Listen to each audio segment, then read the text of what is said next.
Jay, you talked a lot yesterday. Hey, you got the win, so now you move forward. You look at the Blues; they got a big win.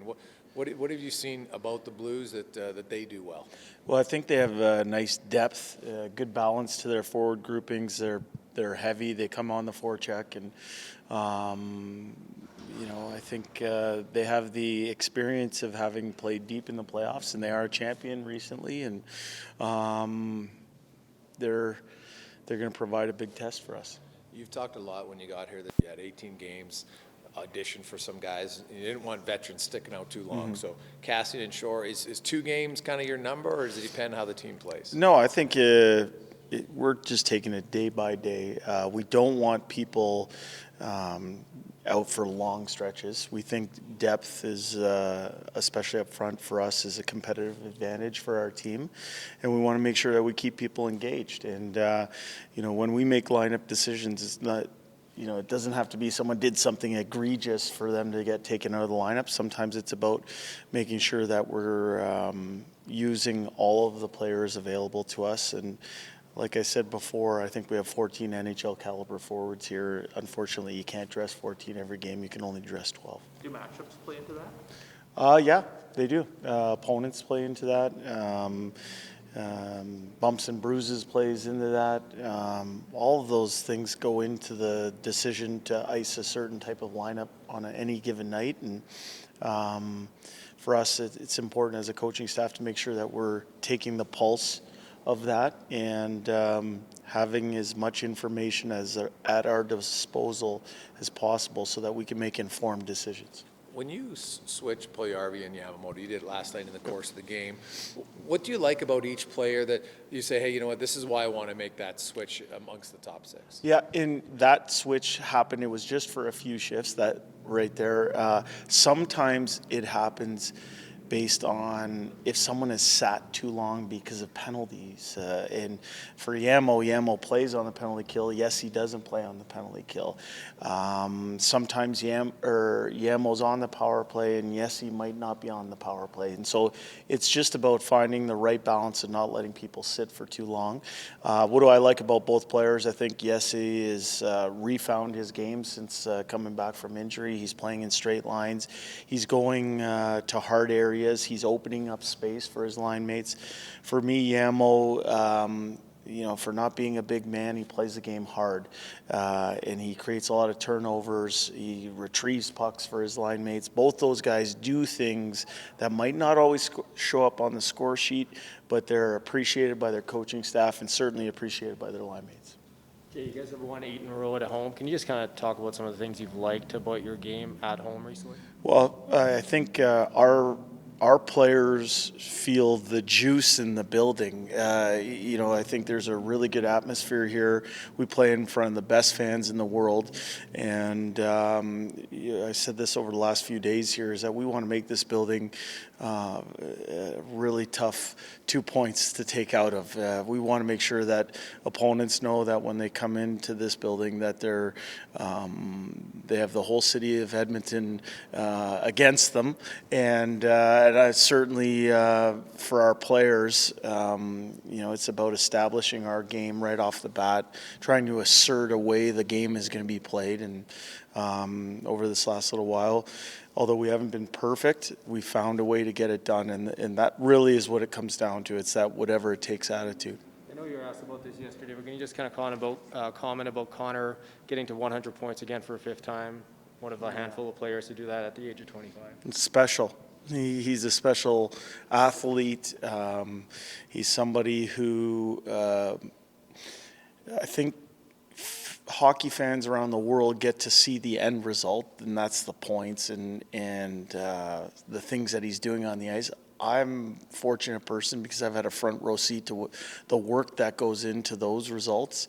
I don't think he gets enough credit for the defensive details in his game. I see real growth and improvement there, and I get to see firsthand what a great teammate and great captain he is. So it's special for him to get 100 points, but as I've said over the last few days, I think he's driven to get our team to 100 points. Do you think there's a greater appreciation for fan support after having gone a whole year playing inside empty buildings. Not that they ever took it for granted, but even back then they were speaking about how much they missed the people. Yeah, I think especially the people here in Edmonton, we're a team that is representative of the community that we play in front of, which is we want to build a hardworking identity, an identity where we're getting the most out of people, where people work for each other, and I think our players, as I said, with our fans and our knowledgeable fan base, I think our players get a lot of juice on home ice, and we're going to need it here down the stretch because we're going to see some tough games.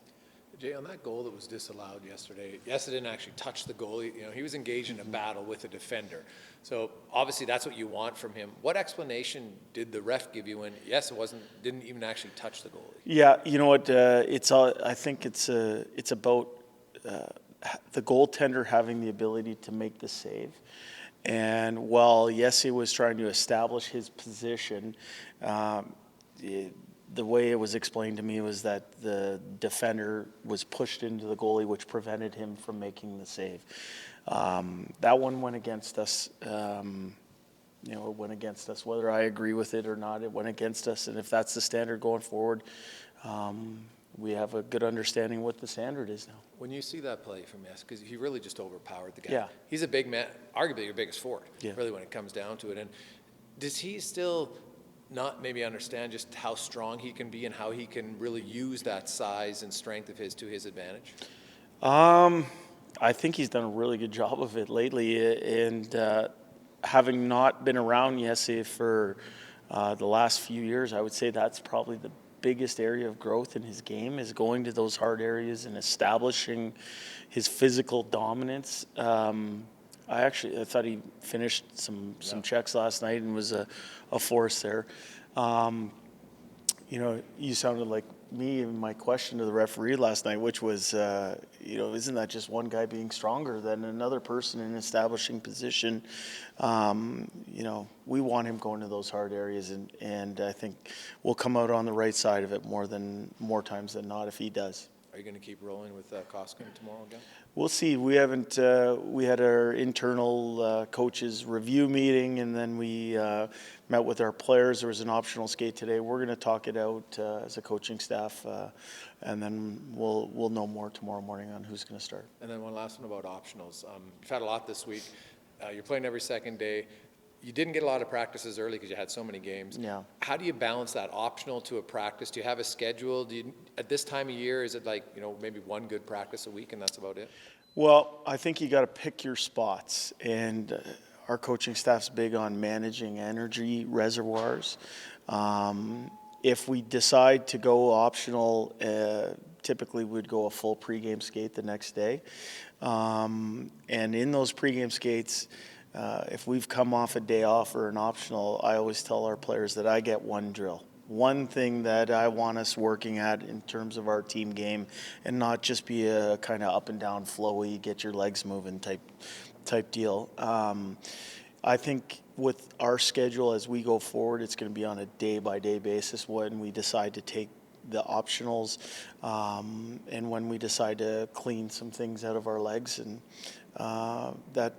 that comes down to paying attention to the sports science, comes down to having a feel for the energy levels of your players, listening to your players. And in the end, we all have the same goal, which is we want to be at our apex when we play the St. Louis Blues tomorrow night at 7 o'clock. So whatever's going to help us do that is what our collective aim is to try and maximize our effort come game time. That was a physical and emotional game last night. That would have some impact on your decision. Yeah, and I thought we've had some good practices here. And we had some people play heavy minutes. And for us, it just comes down to we don't want to leave our game on the practice rink, I guess is what I'm saying. So we want to make sure that we're prepared to play both physically and mentally tomorrow night at 7 o'clock. How many times have you dissected 14 seconds in the second period? Yeah, I mean, it was something we discussed again today. We can be better in those moments. We know it, and it's been addressed, and We're going to learn from it.